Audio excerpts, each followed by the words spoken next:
Bienvenue à un autre épisode de Plus de Millage. Aujourd'hui, moment très spécial, on va faire l'essai du Ioniq 5N, la version haute performance du Ioniq 5 qui nous arrive là, dans cette fabuleuse couleur orange brûlé qui est magnifique. J'ai très hâte de vous montrer les prouesses de ce véhicule-là, mais avant tout, on va quand même faire un tour là, assez détaillé là, de l'intérieur, l'extérieur du véhicule, les fonctions, là, parce que c'est un véhicule qui est relativement différent là, du Ioniq 5 habituel. Hein, c'est une mécanique là, hautement sportive. Puis sans plus tarder, là, on va se lancer maintenant.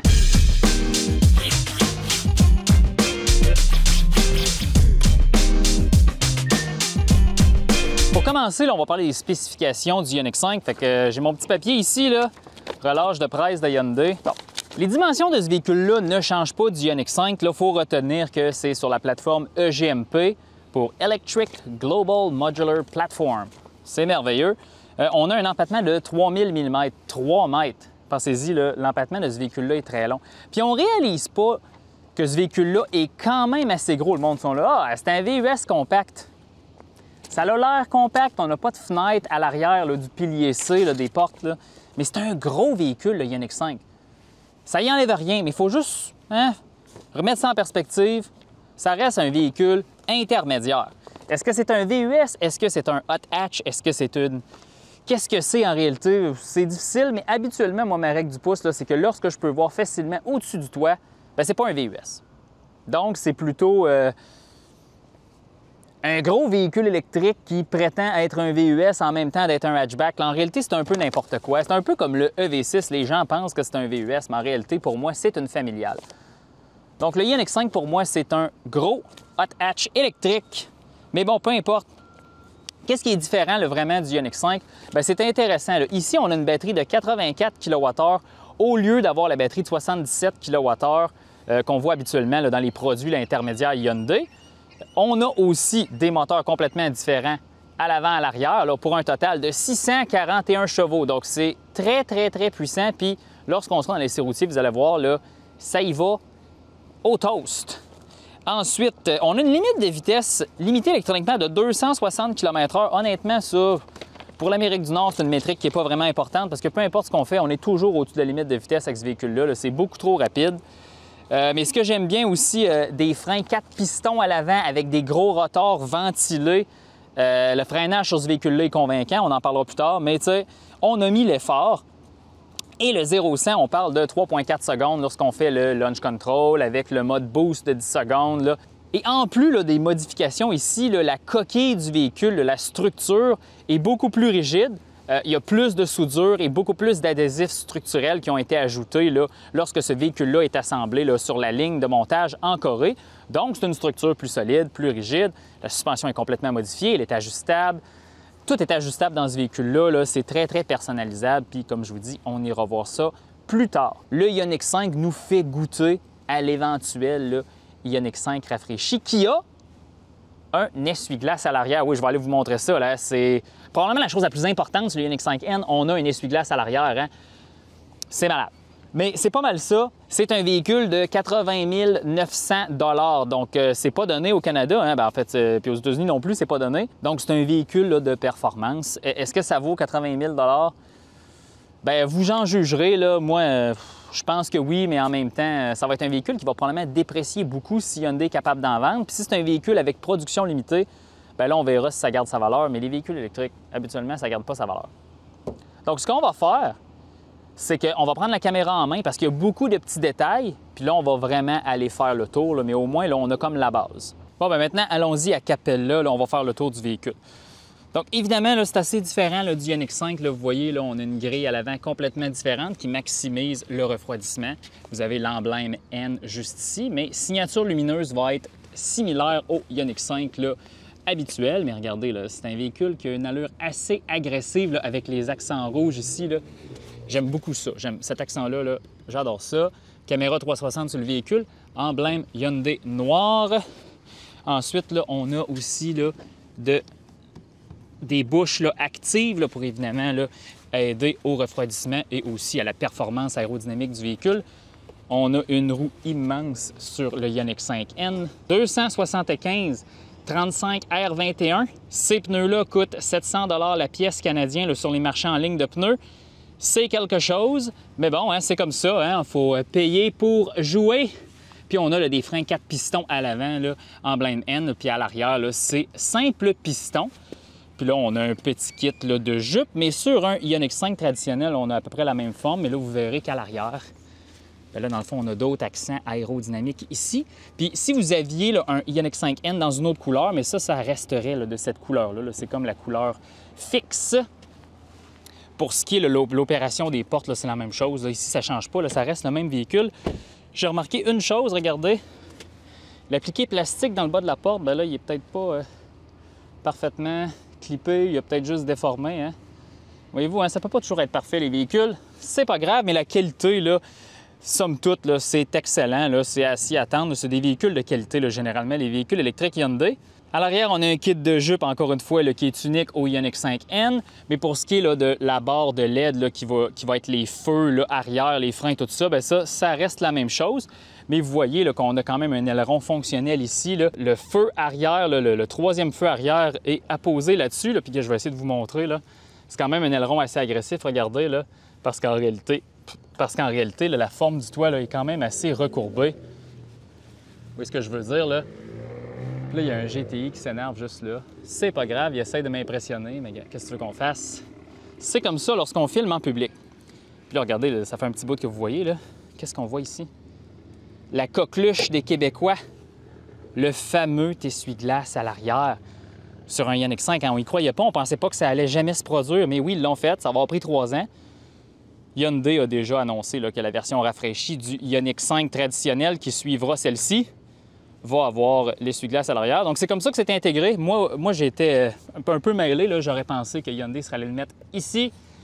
Mais non, il est là, ça fait du sens. Puis, est-ce que ça affecte la performance aérodynamique? Probablement, parce que lorsqu'on roule avec le véhicule, l'air va suivre ici, va passer par l'aileron. Puis, évidemment, là, ça va générer quand même de la turbulence ici. Mais que voulez-vous, là, ça prend réellement l'essuie-glace à l'arrière. Hier, j'ai conduit à peu près 150 km avec le véhicule, puis il pleuvait beaucoup, puis c'était très, très pratique parce que tout collait au véhicule. Continuons. Port de recharge ici, c'est comme n'importe quel véhicule GMP. Recharge rapide, même performance, 10 à 80 % en 18 minutes, mais là, on a 7 kWh de plus dans la batterie, donc la puissance de recharge et la courbe de recharge est optimisée un peu plus, là, 235, 238, 240 kW sur l'équipement approprié. L'équipement approprié est habituellement là, une borne 350 kW qui peut pousser le 350 à 500 ampères, mais ces véhicules-là, là, avec 350 ampères de disponible sur ces bornes-là, ça va bien. Et aussi, on a la capacité là, de donner de l'énergie à un appareil électrique. Il y a l'accessoire qui s'appelle le V2L. Là. Il n'est pas dans le véhicule, mais c'est un peu comme dans la vidéo là, du Genesis GV électrifié, c'est le même fonctionnement. Ça referme toute seule. Mais c'est définitivement un très beau véhicule. Moi, je trouve que c'est réussi. C'est sûr que c'est tape à l'œil, mais à la fin, c'est un peu ça le but du Ioniq 5N. Sous le capot du Ioniq 5N, on a une mécanique qui a été améliorée par rapport au Ioniq 5 habituel. C'est sûr que les moteurs sont plus gros, plus puissants, mais aussi lorsqu'on regarde là, les échangeurs de chaleur, le système de thermorégulation, c'est très, très, très robuste. Ici, Hyundai, là, dans toute sa documentation, se vante vraiment. Là, on s'est assuré que pour faire de la piste, pour aller sur le Nürburgring, là où le véhicule a été développé, pour s'assurer qu'on puisse faire de la piste d'accélération, tout ça, le système de thermorégulation, là, va être là pour s'assurer que la batterie soit toujours dans des conditions optimales, que ce soit pour la refroidir, que ce soit pour la chauffer, pour que vous ayez toujours la puissance maximale. Donc ici, c'est numéro 1. Là, vous avez là, aussi au-dessus de cette bouteille de liquide de refroidissement 2 pompes pour faire circuler la batterie, tout ça. Puis là, vous voyez, on n'a pas de frunk. Qu'est-ce qu'on a ici? Bien, je vais vous le montrer. Ça, c'est un haut-parleur. Parce que le Ioniq 5, une grosse chose qui vient avec ce véhicule-là, qui fait partie là, du spectacle de la conduite de ce véhicule-là, bien, c'est le son synthétique qu'on peut choisir, qu'il y a une boîte automatique double embrayage, virtuelle évidemment, à 8 rapports. C'est pas des blagues que je vous dis, c'est complètement capoté. On va passer beaucoup de temps à l'intérieur vous parler de tout ça, mais ce que je vais faire, c'est que on va enlever les 6 vis 10 mm ici, puis je vais vous montrer le haut-parleur. Douille de 10 mm avec le bon vieux ratchet, comme on dit en bon québécois. Évidemment, j'ai aucune idée si j'ai le droit de faire ça, là, mais moi, je suis une personne dans la vie qui est curieuse. De la mécanique automobile, j'en mange. Je fais quasiment juste ça de ma vie. À la fin, enlever 6 vis 10 mm, qu'après, on replace. C'est pas la fin du monde. Je vous recommande pas de faire ça, mais à la fin, savez-vous quoi? Les constructeurs automobiles, eux autres, là, ce qu'ils cherchent, là, c'est que les gens comme nous, journalistes, chroniqueurs, tout ça, ben, on vous intéresse aux véhicules. Puis sur Plus de Millage, ben, on est super technique. Si vous êtes technique, chers auditeurs, vous aimez ça quand on est technique, ben, on va continuer d'être technique. Fait que, on va vous montrer comment ça se passe. Puis ça devrait très bien se passer parce que c'est genre la 4e fois que je l'enlève. Donc super important, il y a un connecteur électrique, évidemment, parce qu'il y a un haut-parleur. On l'enlève. Puis là, c'est très lourd. Ben lourd, c'est relatif. Il y a réellement un haut-parleur. Là, évidemment, je suis seul pour fermer. Là, je peux comme pas vous montrer le son à l'extérieur, le son à l'intérieur. Mais c'est tellement fort à l'intérieur que vous n'avez qu'à me croire qu'ici, là, ça génère du son à l'avant du véhicule, justement pour recréer un moteur thermique. Puis là, avec le haut-parleur d'enlever, là, ben là, on a accès à toute la motorisation à l'avant. On a une batterie 12 volts, la boîte à fusibles, les kits de frein, système ABS, là, vous voyez, là, c'est assez robuste ici. On a un convertisseur là, courant continu, courant alternatif, beaucoup plus robuste que dans un Ioniq 5 normal. Regardez-moi ce câble haut voltage. Puis là, on a plein de composants. Puis là, il y a un goéland qui me crie après. On continue. Puis plusieurs échangeurs là, de chaleur à plaque un peu partout dans le véhicule. Évidemment, thermorégulation ultra robuste. Et aussi, fait intéressant que j'ai remarqué, tous les véhicules GMP sont comme ça. Là, on a accès au fil d'habitacle juste ici. Mais ce que je ne savais pas, c'est que lorsqu'on retire le fil d'habitacle, j'avais jamais réalisé que le ventilateur de la soufflerie sur la plateforme GMP était à l'extérieur du véhicule. Je n'avais jamais réalisé.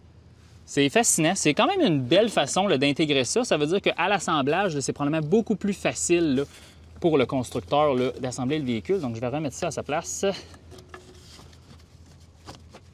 Vas-y, retourne. Mais en tout cas, pour faire l'entretien, à tous les ans, c'est superbe.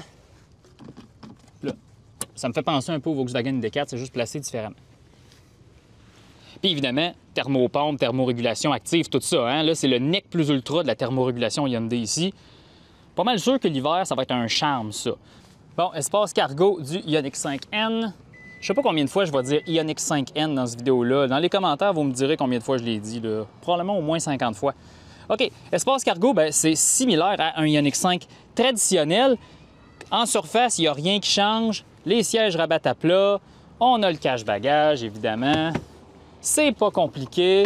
Est-ce qu'on peut ranger le cache-bagage à l'intérieur du sous-plancher? Non. Et quand on parle de sous-plancher, qu'est-ce qu'on a ici? Bien là, on a le kit de gonflage de pneus, évidemment, pas de roue de secours. La petite borne niveau 1. Le support de plaque pour l'Ontario. Là, si on lève ça, il n'y a pas grand espace. Puis ici, là, c'est le caisson de grave du système de son qui est, ma foi, excellent. Mais à la fin, si vous avez un Ioniq 5, puis là, vous dites, ah, là, moi, je veux me mettre à jour, je veux un N, bien, l'espace cargo, c'est la même chose, il n'y a rien qui change. Allons voir les sièges arrière. Donc, hein, pour rabaisser les sièges, il n'y a pas de poignée à l'arrière. Il faut juste prendre la poignée ici. Ça rabat presque à plat. Regardez l'angle, c'est pas si mal, mais encore une fois, c'est comme un Ioniq 5 habituel. Il y a une affaire que j'aime pas du Ioniq 5, c'est qu'à toutes les fois que tu relèves le siège, ça devient au 90. Je comprends que c'est peut-être pour charger plus, charger moins, mais moi, je trouve ça... Pourquoi il n'y a pas un peu... Un Tesla Model Y fait vraiment bien ça, là. Il revient à une position avec un angle, puis après ça, tu touches, puis là, tu peux l'emmener à un autre angle. Ça, c'est bien pour le Tesla Model Y. Avancer la banquette là, avec la petite poignée. Donc, évidemment, là, très, très modulaire, l'espace de chargement, voyez-vous, là. Hey, écoutez, j'ai oublié mon trépied à Toronto. Là, j'étais à Montréal. Puis là, il a fallu que je m'invente un trépied avec un trépied de niveau laser, puis des seaux de plâtre. Hein? Les moyens du bord, mais on survit. Mais sinon, là, l'espace à l'arrière, c'est la même chose. C'est sûr que là, on a des finis différents, là. Un genre de suède synthétique, des cuirs synthétiques. On a la coudoir, ça ne change pas. Éclairage ambiant là, dans les haut-parleurs. Mais comprenez que c'est la même chose. Ce qui change, c'est que lorsque vous êtes passager arrière, vous voyez les superbes sièges sport avec l'emblème N. Là. On va aller à l'avant bientôt. Là. Mais sinon, la qualité, c'est comme un Ioniq 5 normal. tout est pareil, c'est juste que les coloris et les textures sont un petit peu différentes, mais sinon, c'est idem. Parlons maintenant de l'avant. On a les sièges sport là, avec l'emblème N. Ces sièges-là sont fabuleux. Les ajustements sont tous manuels. Puis évidemment, là, on ne peut pas là, incliner, on ne peut pas changer l'inclinaison du bas du siège ici. Donc, c'est fixe. Je m'y plais vraiment bien dans ce siège-là. Évidemment, est-ce que c'est bon pour faire 1000, 2000 km d'une journée? Là? Évidemment, 2000 km d'une journée, c'est impossible, là, mais évidemment, c'est un véhicule de performance. Là. À un moment donné, il faut choisir. Là, on ne peut pas tout avoir parce que là, quand on a tout, bien, on compromet sur des choses. Mais je suis super content. Texture, évidemment. Là, tout ça, c'est des textures recyclées. Là. Hyundai est super fier de tout ça, l'utilisant des plastiques recyclés. Puis on a des éléments de Ioniq 5 là, qui reviennent. Une petite console ici. On a les porte-verres que j'appelle les porte-verres EV9 ou les porte-verres Kona EV, flou, qui tournent. USB-C, 12 volts. Puis ici, on a une petite console un peu modifiée, chargeur sans fil, avec les nouveaux boutons, là, comme dans les EV9. C'est super bien. Là. Puis on a même, là, pour vos genoux, là, surface moussée ici. Puis on regarde, là, on a la pédale d'accélérateur et du frein, là, qui ont là, un petit motif d'apeau à damier. Puis c'est bien là, parce qu'ils sont caoutchoutés, là, c'est superbe. C'est vraiment facile de conduire de façon engagée avec ce véhicule-là. Sinon, là, la porte à l'avant, ça ne change pas. L'éclairage ambiant se trouve là, dans le haut-parleur. Là. Et ici, honnêtement, l'intérieur noir dans ce véhicule-là, c'est le plus bel intérieur de Ioniq 5 que j'ai vu. Là, on va aller prendre place. On a pris place à l'intérieur du Ioniq 5N. Puis la première chose qu'on remarque, c'est ce fabuleux volant là, avec des boutons. Puis là, ce qu'on va faire, c'est que je vais tout vous expliquer ce qui est différent d'un Ioniq 5 traditionnel. On va juste passer les choses qui ne changent pas. Levier de vitesse, c'est le levier de vitesse Hyundai rotatif. Cette partie-là, c'est identique. Coffre à gants, ici. On a le siège sport, là. Tout ça, on oublie ça, c'est tout pareil. Bon, concentrons-nous maintenant sur ce qui est différent. Vous voyez, un combiné d'instruments très intéressant. Là, ça, c'est personnalisable. Là. On peut avoir un combiné d'instruments là, avec 2 jauges, là, style analogique, là, contour ou puissance, peu importe. Ça, mais sauf que ça, c'est le thème que j'aime le plus parce que, vous voyez, on a mon item préféré. La température de la batterie. Y a-t-il quoi de plus merveilleux qu'avoir un indicateur de température de batterie sur un véhicule électrique au Québec? C'est merveilleux. Plus on revient au volant, on a les commandes là, Hyundai traditionnelles ici, Highway Driving Assist, régulateur de vitesse, système de son. Puis là, on a des boutons un peu spéciaux. On a NGB. Qu'est-ce que ça veut dire? Ça, c'est N-Green Boost. Essentiellement, c'est un 10 secondes de puissance supplémentaire qui vous amène à 641 chevaux. Sinon, là, en ordre de marche normale, c'est un véhicule de 600 chevaux. 600 chevaux, c'est en masse. Là, je l'ai utilisé une fois, puis il n'y a pas de place pour utiliser ça, essentiellement. Un bouton qu'on utilise très souvent dans le N, ça va être le mode de conduite. On peut passer de sport, éco, normal. Mais aussi, on a un bouton N ici. On a un bouton N vide, puis on a un bouton N plein. Lorsqu'on appuie sur le bouton N vide, qu'est-ce qui arrive? On tombe en mode N. Le mode N, dans le fond, c'est un mode personnalisé de haute performance qui va limiter le système de stabilité du véhicule, augmenter la puissance, la suspension est plus dure, tout est au max ici. Et ensuite, lorsqu'on appuie une autre fois, on a un mode personnalisé qu'on peut aller personnaliser ici dans le mode N. On attend un petit chargement ici, comme ça. Puis là, ici, on a plein de paramètres. On peut faire plein d'affaires. Lorsque j'aurai fini avec le combiné d'instruments, on ira là. Donc là, je vais juste... Et ensuite, là, on a le fameux bouton N plein ici. Qu'est-ce qui arrive? Là, je vais appuyer dessus.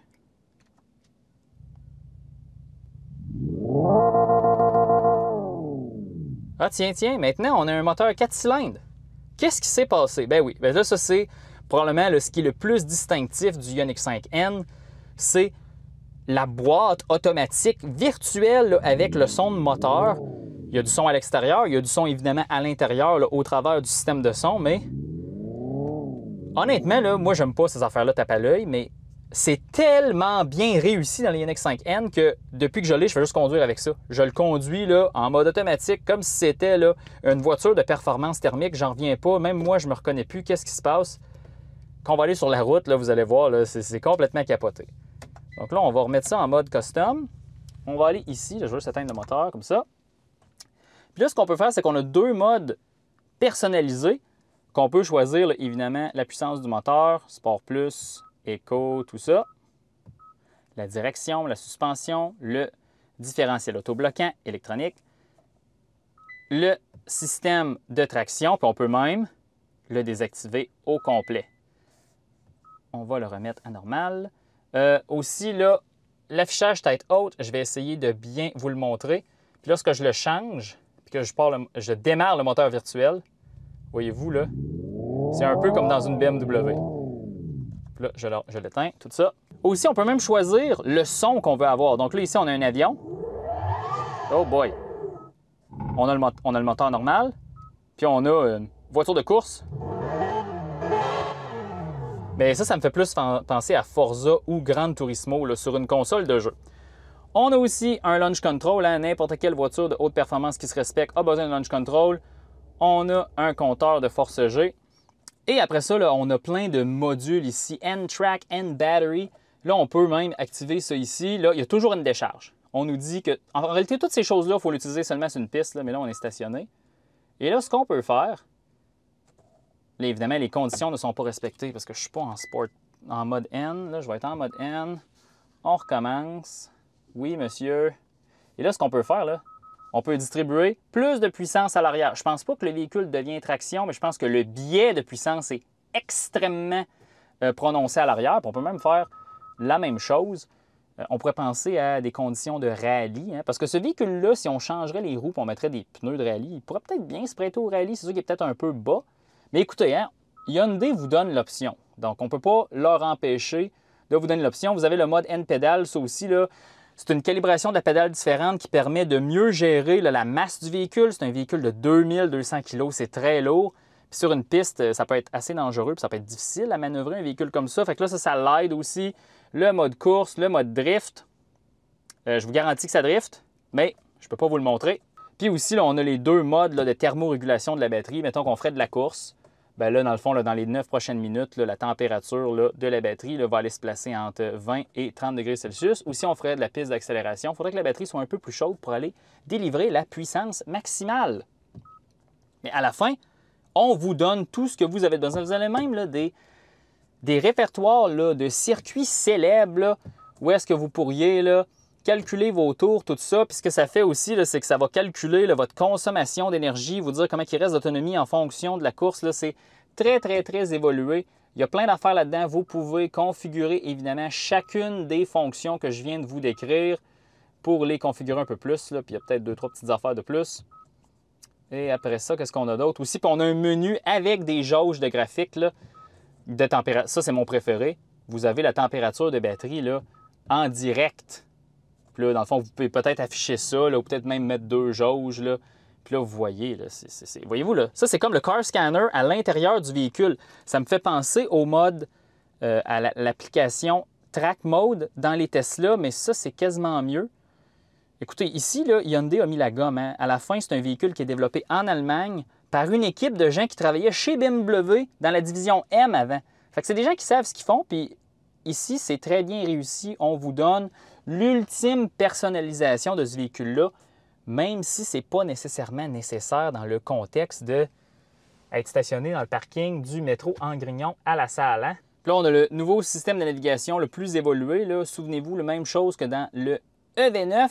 Puis là, j'aimerais bien vous montrer la navigation là, qui ajouterait là, des arrêts de recharge, puis la thermorégulation automatique, mais étant donné que les services BlueLink dans le véhicule ne sont pas activés, c'est la connexion là, au service là, Internet, bien, ça ne fonctionne pas, ça me demande un compte. Ça, c'est assez traditionnel dans les véhicules de presse. Ça arrive des fois qu'ils sont activés, des fois non.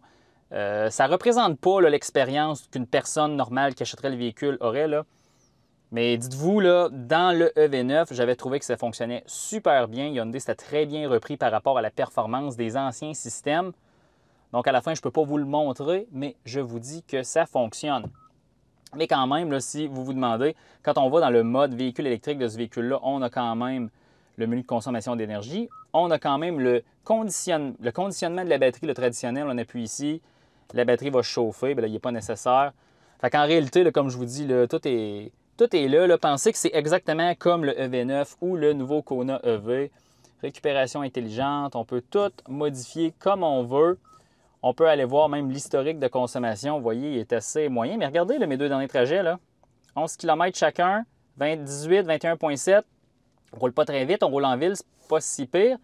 Mais hier, je suis allé faire une petite balade, là, 30. Là. Ça, c'était dans les cantons, c'est en Montérégie, là, avec, je l'ai montré à un de mes amis. C'est une personne qui est une personne qui apprécie beaucoup les Mercedes. C'est pas la personne la plus impressionnée par les véhicules électriques. Puis là, ça commence à rentrer. Fait que bravo Hyundai, hein, des gens qui sont moins enclins aux véhicules électriques ont été intéressés par ce véhicule-là. Je pense que vous avez un filon ici, tant mieux. Donc, je voulais juste vous montrer ça. Mais sinon, là, ici, l'expérience, c'est superbe, ça va super bien. Puis là, la dernière chose qui reste à discuter là, avant de se mettre sur la route avec le Ioniq 5N, hein, je l'ai encore dit une fois, bien là, c'est l'autonomie. Fait que là, je vous rappelle, on a la nouvelle batterie là, de 85 kWh, hein, qui est plus thermorégulée, plus facile à refroidir, c'est tout plus robuste, tout ça. On a tellement les gros pneus, puis le véhicule est tellement là, axé sur la performance que l'autonomie va en souffrir. Fait qu'on a 356 km NRCan avec ce véhicule-là, donc c'est très peu, mais à la fin, là, si vous achetez ça, là, vous achetez pas ça pour l'autonomie, vous achetez ça parce que c'est complètement malade, et ça l'est, vous allez voir. Et puis pour ce qui est de la consommation, là, on parle de 25 kWh par 100 km en ville, 29 sur l'autoroute, ouais, puis 26, 27 combinés. Ça ressemble pas mal à ce que j'ai fait. Là. En ville, on peut descendre là, sous 20, je vous l'ai montré. Sur l'autoroute, c'est 30. C'est pas compliqué. Sur l'autoroute, vous faites 30. Fait que là, vite, 84 kWh divisé par 3, ça fait 60. Je vous dirais que sur l'autoroute, 220, 250 km, c'est pas mal le max. Puis en ville, vous pouvez probablement faire là, plus que 350 km. Donc, tout ce qu'il reste à faire, c'est d'aller sur la route maintenant. Juste avant de quitter, là, je vais juste vous montrer là, comment que la boîte automatique 8 vitesses virtuelle, c'est bien réussi. Je vais juste vous le montrer parce qu'évidemment, je ne pourrais pas filmer cet angle-là là, facilement. Je vais quand même vous montrer ce qui se passe. Donc là, je vais appuyer sur le bouton ici, le moteur démarre. Donc, voyez-vous, hein, au neutre ou à la position de parking, on a le son du moteur. Si je mets le véhicule en marche avant, que j'appuie sur le frein et que j'appuie sur l'accélérateur, on a le même effet là, que si on avait un véhicule thermique puis on appuyait sur le frein et l'accélérateur en même temps. Là, je suis dans un stationnement. Je vais me déplacer avec le téléphone en main, évidemment. Je vais activer la conduite en manuel, puis regardez, là. Palette. Je vais tourner. Évidemment, je ne ferai pas ça sur la route, mais là, je vais juste vous le démontrer. C'est le seul endroit où je peux le faire. Regardez.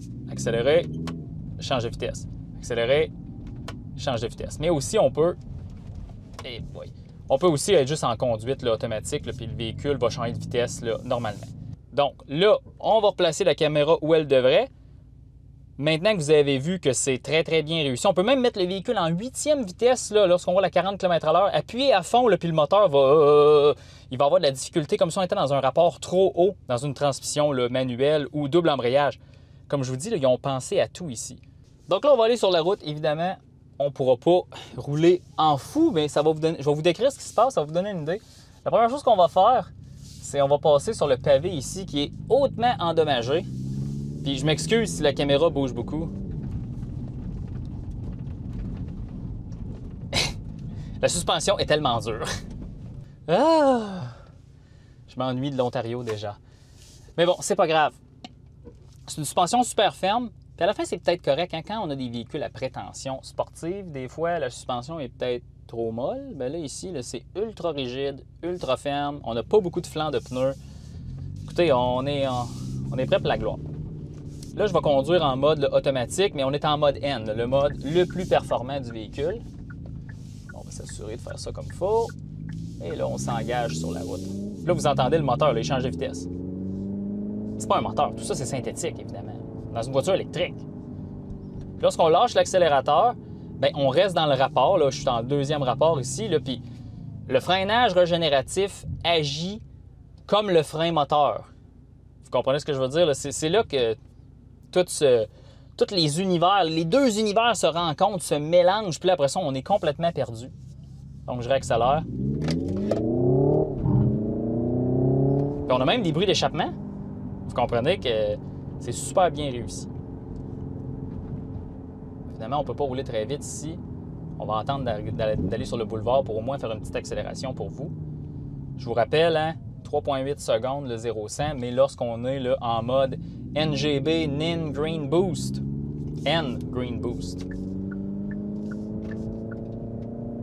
Puis là, j'ai baissé le volume du moteur virtuel là, parce que je l'ai mis à 10 sur une échelle de 20, parce qu'à 20, je pense que vous ne m'entendriez même pas. C'est assez fort. Puis là, on va ralentir partir. On va manuellement sélectionner le premier rapport. Là, je vais vous montrer qu'est-ce qui arrive quand on est au bout du premier rapport. Doucement, on part.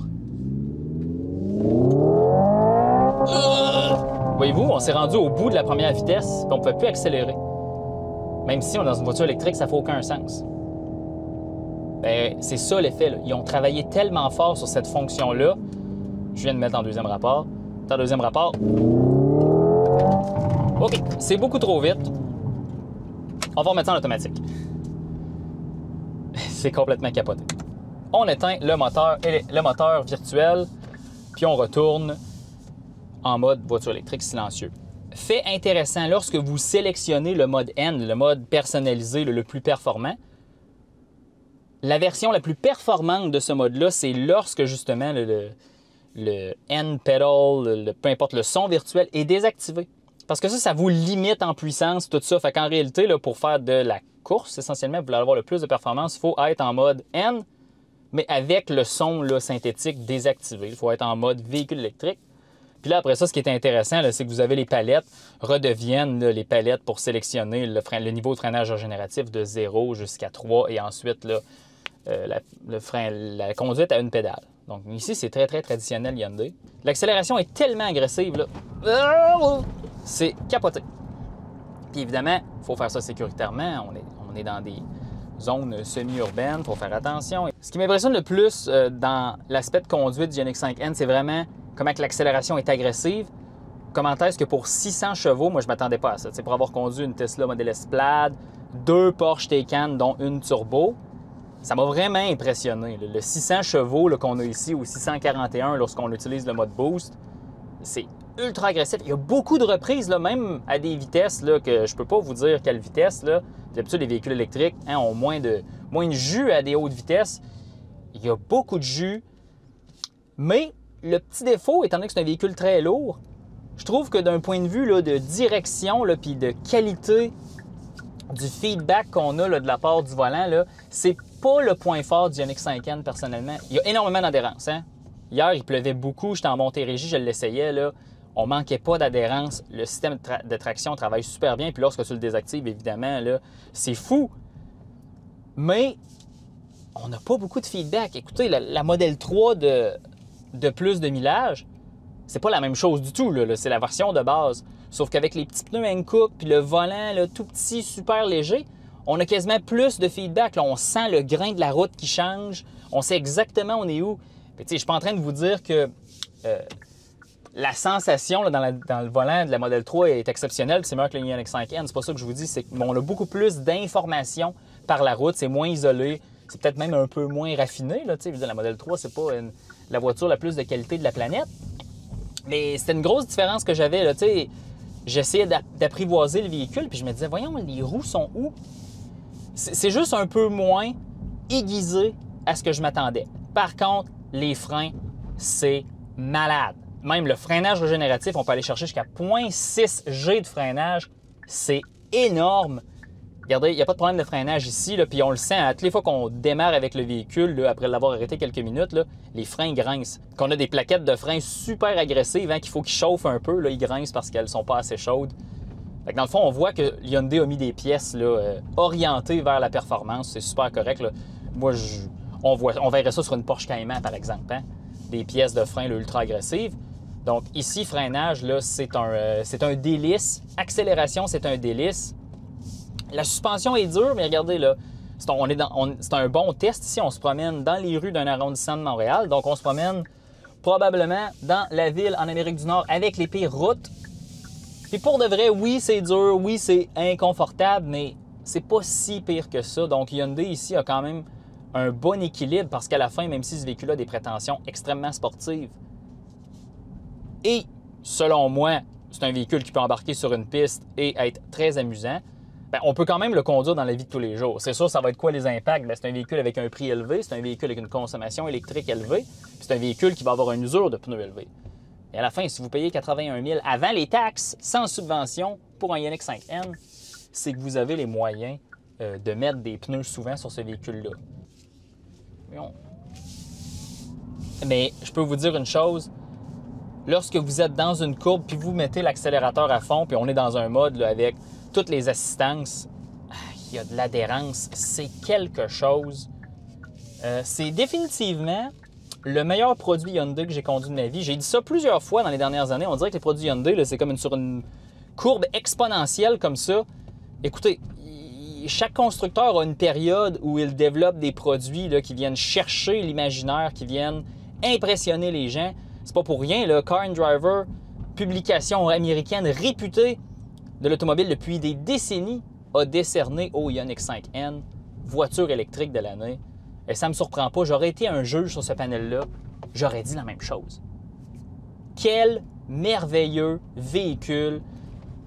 Évidemment, il y a plein de choses que vous n'utiliserez jamais dans la vie de tous les jours dans ce véhicule-là, mais ce que Hyundai voulait vous montrer, c'est qu'ils étaient capables de le faire avec leur nouveau bureau de développement N en Allemagne, avec des ingénieurs allemands, même si le véhicule est assemblé en Corée.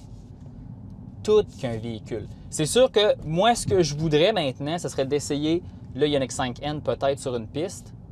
Hyundai Canada, si vous êtes capable d'organiser ça, ça serait super agréable parce que là, tu sais, même si j'avais été là, sur une route de campagne là, puis j'aurais voulu l'essayer, c'est pas nécessairement sécuritaire, c'est pas l'exemple qu'on veut donner à plus de millage. Si on veut essayer ce véhicule-là au maximum de ses performances, bien, il faut mettre ça dans un contexte sécuritaire de piste avec un casque. Puis là, on pourrait s'énerver comme il faut. Je l'ai essayé, le véhicule, puis je peux vous dire que c'est complètement déjanté. C'est complètement malade. Chapeau Hyundai. Le Ioniq 5N, c'est mon coup de cœur de l'année jusqu'à présent. Les autres constructeurs, bien, il vous reste quelques mois pour m'impressionner pour tasser le Ioniq 5N. En tout cas, espérons que vous avez aimé cette revue du Ioniq 5N. Moi, j'ai adoré. Je pense que c'est ma voiture de l'année. C'est complètement malade. C'est sûr qu'il faudrait qu'on essaye la Tesla Model 3 Performance, la Model Y Performance, mais on s'entend là, dans les voitures électriques de performance, c'est probablement la mieux réussie. Évidemment, c'est pas tout le même prix. On pourrait penser à la nouvelle Porsche Taycan, on pourrait penser au Macan EV, on pourrait penser à plein de choses. Je vous invite à jeter un coup d'œil au Ioniq 5. C'est quelque chose. On va remercier Hyundai Canada de nous l'avoir prêté. Hein? Je l'ai juste eu 3 jours là, parce que j'étais avec Toyota en voyage. Ça, on en reparlera dans un autre podcast. Pensez aussi à nous laisser un petit like, hein, si vous avez aimé cette vidéo, nous laisser un commentaire. Hein. On va pouvoir répondre à vos questions parce que couvrir ce véhicule-là en long et en large, hein, ça aurait été une vidéo de 2h30, un peu comme Out of Spec Reviews, mais là, notre temps est important et votre temps est important. Et sur ce, on se laisse là-dessus.